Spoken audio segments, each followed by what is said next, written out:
And it is now time for SME On Point. While the furore around cliques and ethnic hair settles down, one female entrepreneur continues to manufacture natural hair products. And while the lockdown has had varying impacts on the business, Dimakatso Maganedisa is looking forward to normalcy returning to her trade under lockdown level 1. Her story is edited by Mangoba.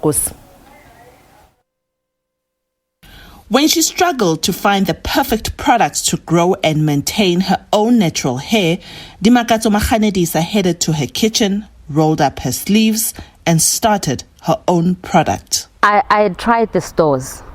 The problem with the products in stores was that they were made for us, but not with us in mind. So the people who were making these products for us didn't know anything about us. They didn't care to do research on what our hair liked. They didn't know that our hair thrives on moisture. Our hair absolutely loves water. You know, that they didn't know that you have to apply oils and seal them to keep our hair soft and manageable. So I tried the stores. They didn't work. So now I was busy doing research as to what works, what doesn't. Everyone who had beautiful hair globally, like I'd follow them and find out what are they using, what's working for them. And that's why I went to the kitchen. The natural hair revolution is growing the world over, with more black and colored women embracing their kinky and coily hair. I love how we are going back to our roots, how we are going back to embracing our natural selves, because it speaks to identity. It simply says we are going back, we are identifying with us being Africans. We are starting to love the hair that grows out of our scalps, you know. It's part of us, it's part of who we are.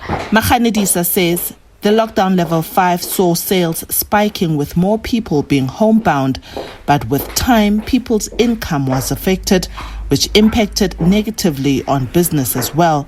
But with the economy gradually opening up, business has since normalized. Plant-based products and essential oils are playing a big role in the composition of natural hair products. Maganedisa says her products are free from synthetic parabens, which often harm hair. Through her journey, she has learned a lot about business, employs other people, and what ethnic hair needs to thrive. And our hair thrives on moisture, so moisture on hair.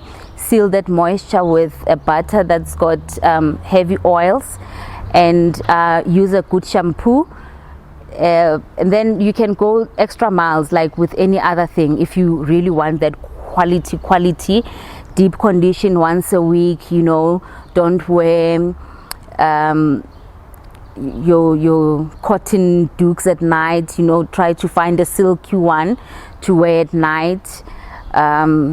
Just take care of your hair. She says the furore around cliques and tresemme and their depiction of ethnic hair should push people of color to speed up coming up with their own products that are accessible and affordable.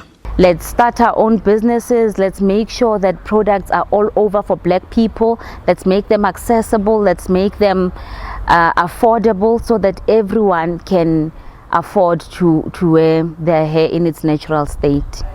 Liabo Setho, SABC News, Johannesburg. Thank you so much, Dimakatso, for sharing your story with SME On Point. Do remember that SME On Point does have a Facebook page at SME On Point, and that's where you'll be able to get hold of us if you have a story to tell or have any comments about our feature.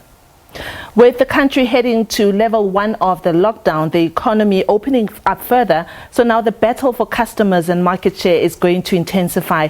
We've invited Pat Mahlangu of Pat on Brands to give us branding and marketing tips of how to protect and retain market share, and also how to attract new customers. Pat is speaking to us via Zoom. Pat, thank you so much for joining us on SME On Point. Thank you, and good afternoon to the viewers. Pat, it's been a tough month for all small businesses. Take us through how you've seen COVID-19 changing the landscape, the marketing and branding landscape since March, if I may take it that far back. Sure. I mean, a lot has changed in a very short space of time. We've seen brands showing their human side. We've seen brands falling short in certain aspects. We've seen some brands really flourishing throughout the lockdown. I must say the COVID-19 has also sort of unlocked some opportunities for many brands. And what's been happening is that the digital now actually in our world has now become a thing of the past. You know, we're now looking at other elements of marketing, because for the longest time in the boardroom, people have been saying we need to prioritize digital, we need to put more money behind digital marketing. And lockdown just accelerated that change. Great. You've compiled a few tips for our viewers who are maybe needing some tips. Let's take a look at what you've compiled. We'll get the graphic to come up. So you say, firstly, you should expect intense competition as a small business. Take us through that. So the pie is really shrinking, you know, so you have to grow within a very small pie. The consumer disposable income has dropped drastically. I mean, as per the news reports, that people are actually now pretty much living from hand to mouth. So consumers have to get by with very little, and that also poses the challenge to any business owner, whether big or small. I think the challenge will remain the same, that the consumer has very little to get by, and they would always go for what they know and what they trust and what they've always been told to rely on. So that's the big challenge that small businesses will face. And also, if you think about it now, we're also seeing big corporates sort of penetrating the markets that have been predominantly dominated for small businesses. For small businesses. So now it really shows that really the pie is getting smaller and smaller, and everyone just really has to sort of find new and unique ways to sustain their businesses. Of course, this goes without saying that you should prioritize your existing customers without necessarily neglecting the new ones, but staying loyal to the existing customers, as well as investing on your branding. Tell me about those two.